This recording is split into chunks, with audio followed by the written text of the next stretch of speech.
Back in 1956, I wrote and recorded something we called The Strangest Secret. Without advertising or fanfare of any kind, it outsold all other non-musical, non-entertainment type recordings.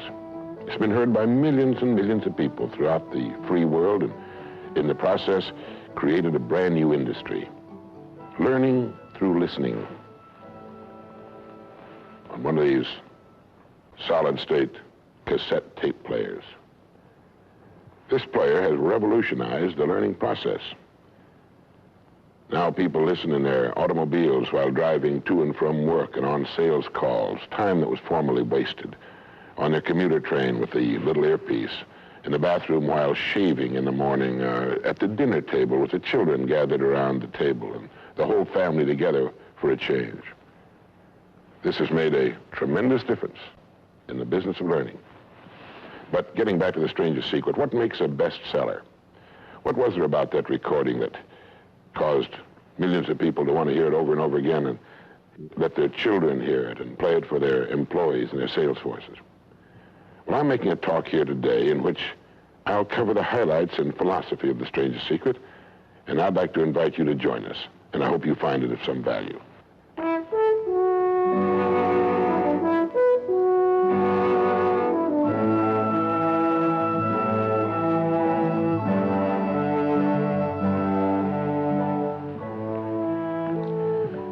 I want to tell you the most interesting story in the world.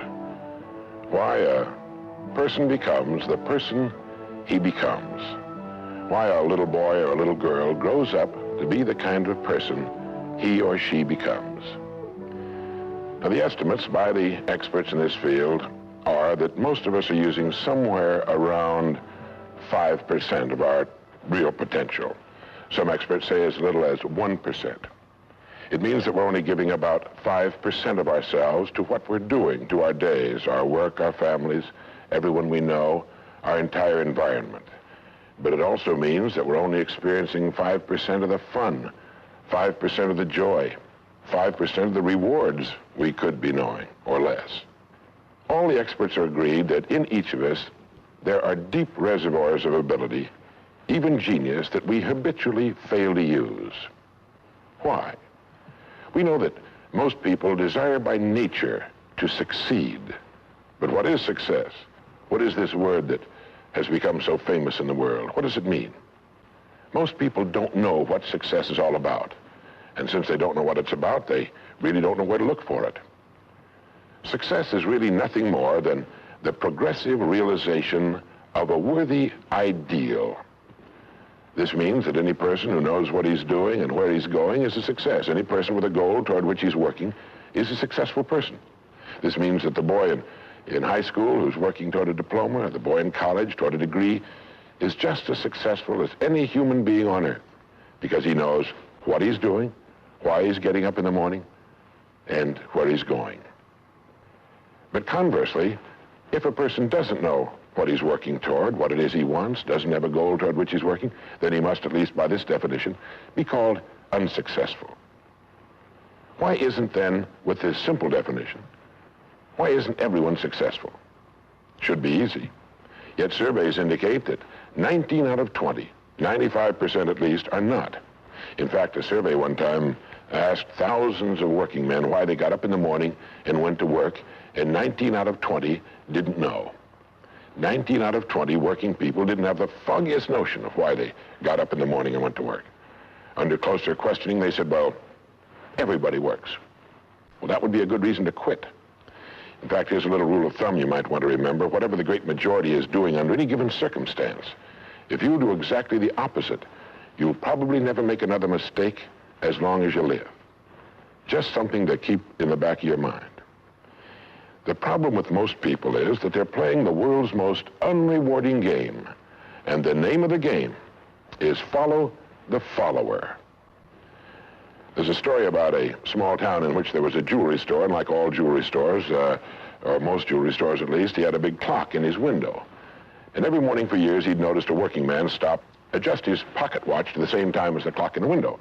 He'd been doing this for many years, and one morning the jeweler was out in front sweeping a sidewalk, and so he asked the man, he said, tell me, why do you adjust your watch to my big clock every morning? I've noticed you doing that for years. The man said, well, I'm the foreman down at the big plant. He said, I want to make sure my watch is correct because I blow the quitting whistle every night at 5 o'clock. The jeweler looked at him rather strangely for a minute. He said, well, that's funny. He said, I've been setting that big clock in the window by that quitting whistle all these years. A very logical thing, but they could have been off 6 months. It was a case of a person just going along with what he thought to be correct without checking his references. So I want to suggest that from now on out, at least we do that we check our references and ask ourselves, are the people I'm following going where I want to go? Let me tell you the story of what we might call the average young man in our society. Now, from the time this boy is born, there's only one thing on earth he can do, and that's to begin to think, act, and talk like the people by whom he's surrounded. This is all in the world he can do. But right off the bat, the odds are 95 to 5 that he's thinking, acting, and talking like the wrong group. They're wonderful people. They love him. They'd do anything in the world for him. They want him to succeed. But the odds are 95 to 5 they haven't got the answers he needs if he's to reach fulfillment as a human being, if he's to reach this success that he wants, if he's to reach into these deep reservoirs of ability and genius we know he possesses and draw it out. Well, he starts in school. The most important thing to a little boy in school is to be liked by the other little boys in school. And so at this tender age, he begins to follow other little boys his same age who don't know any more than he knows and who do not necessarily have any capacity for leadership.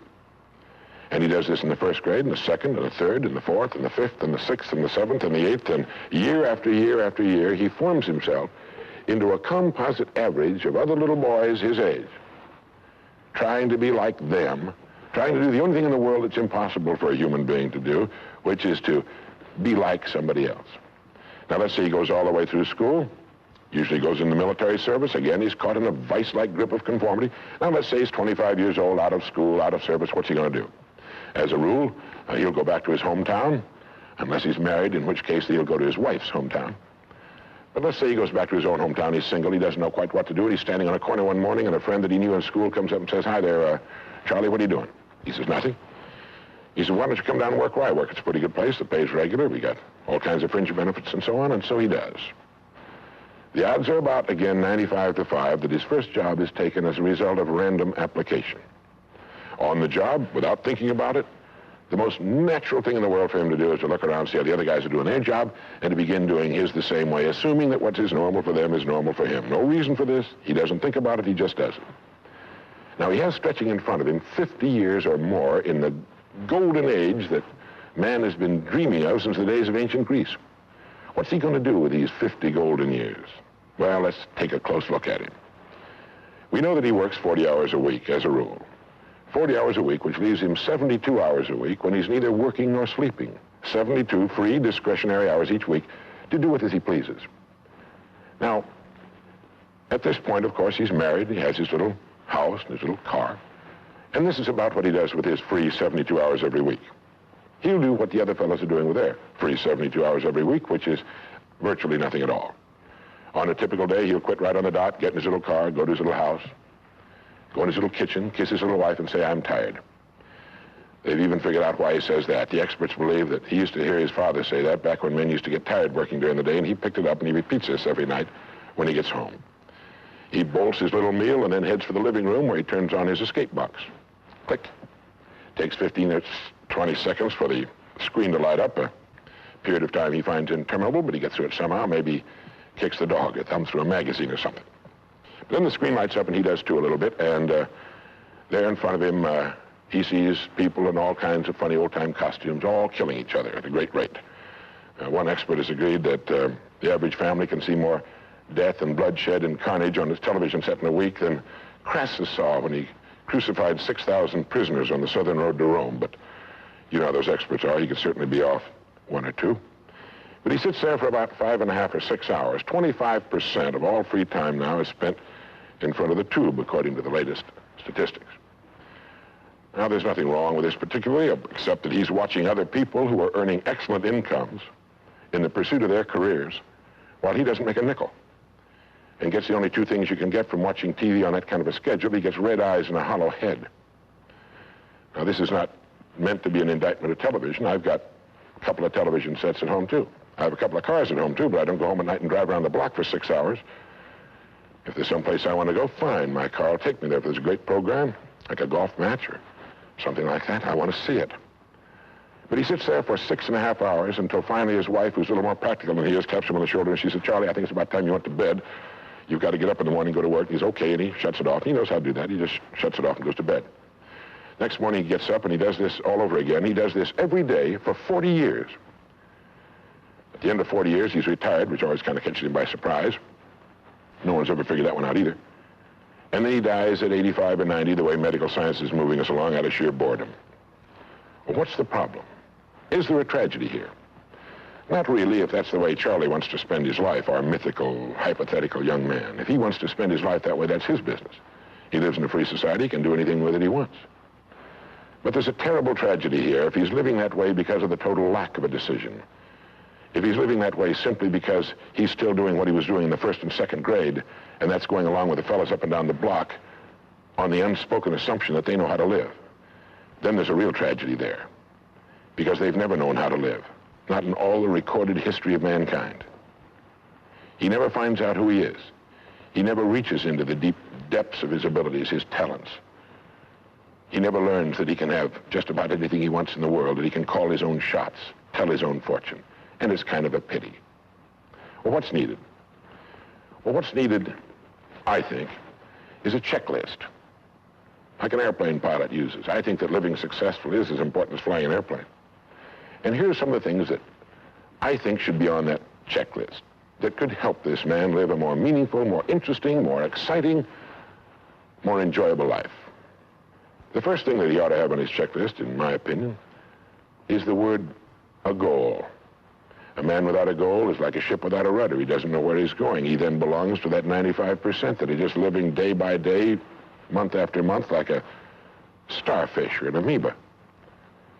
He needs to know where he's going. Back in the early days of navigation, sailors used to see a strange sight in the Antarctic. They'd see a giant iceberg towering high out of the sea, and it would be moving against the wind. The wind would be blowing this way. The great iceberg would be moving right into the teeth of the wind. And this, of course, frightened the sailors whose ships were powered by the wind, until it was discovered that, of course, only a fraction of the great berg was visible, and that its huge, ponderous roots were caught in the great currents of the ocean.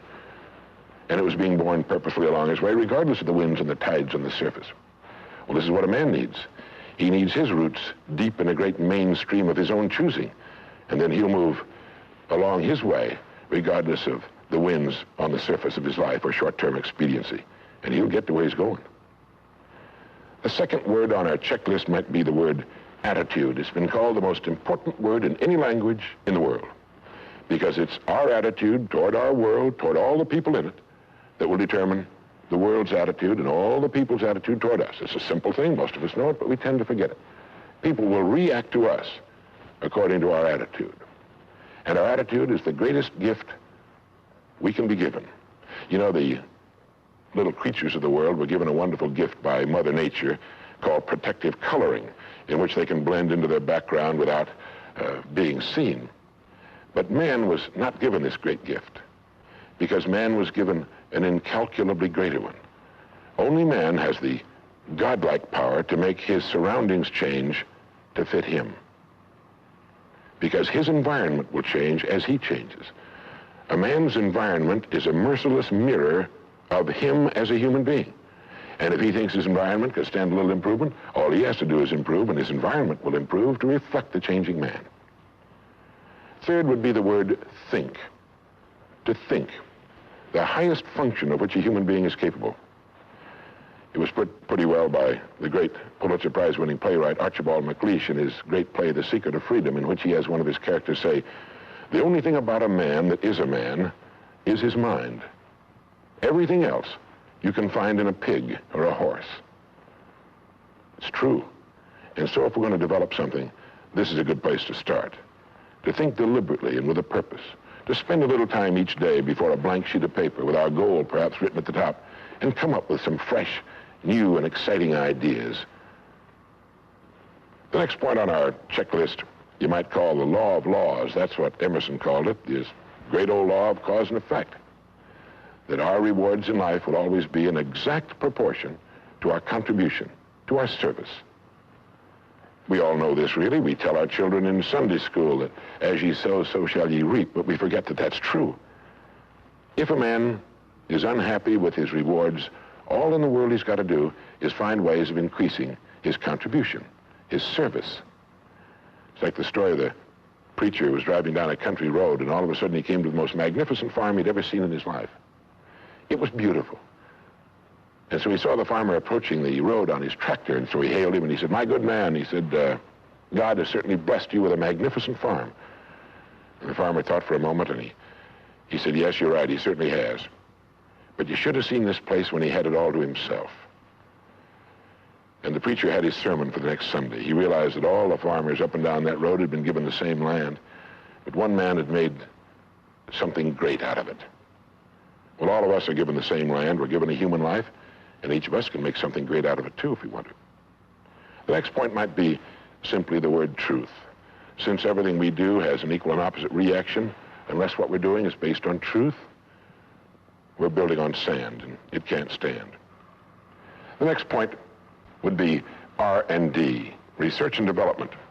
None of us would want to work for a company or invest our money in a company that didn't have a very viable research and development department. That is, pumping a good percentage of its profits back into research and development because its future depends on it.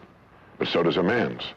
And you might ask yourself, how much of your own take-home pay have you spent during the past year for materials calculated to make you smarter this year than you were a year before? Calculated to make you a little better, a little bigger as a human being, to perhaps love a little more and hate a little less and do a little better job than you did a year ago. How much money are you pumping back into yourself and your future? It's worth thinking about. And finally, the strangest secret. At the beginning, I said, what makes a child grow up into the human being he becomes? Well, this is the reason for that. Of course, he's the confluence of a genetic pool that goes back for thousands and thousands of years. His environment has an influence on him, of course. But what makes him become the person he becomes is that he becomes what he thinks about most of the time. It's as simple as that. We become what we think about most of the time. And that's the strangest secret. This is why thinking is so vital. This is why a goal is so important. Because we will become that. This is why people who set goals achieve them. The trouble with men is not in achieving their goals. They do that. It's in establishing them. Well, that's about it. I think it's good to remember that if we just go along with the crowd, we won't wind up with much more than the wish that we could do it all over again, and as far as we know, you can't. If we want to amount to anything as individuals, we need individual goals, individual thinking, individual actions, and we must never conform to the big group. We must love them, we must help them, we must serve them, because our whole success will depend on our ability to do these things. But never lose our own individuality and our identity by permitting ourselves to become submerged in what has historically proved itself to be little more than a suffocating sea of indirection and purposelessness. If we want to emulate someone, fine, but let's be choosy in whose steps we follow. It's the only life we've got. And remember to think. Imagination is everything, and we can become what we can imagine. If you find yourself getting depressed and down at the mouth, as we all get once in a while, you might want to remember this quotation by Dean Briggs. He said, "Do your work. Not just your work and no more, but a little more for the lavishing's sake. That little more which is worth all the rest. And if you suffer as you must, and if you doubt as you must, do your work. Put your heart into it, and the sky will clear. And then out of your very doubt and suffering will be born the supreme joy of life." Believe it or not, in an age when we've come to nearly deify leisure time, we've almost lost sight of the fact that virtually all our satisfactions, rewards will come not from our leisure, but from our work. And don't forget the strangest secret. We become what we think about.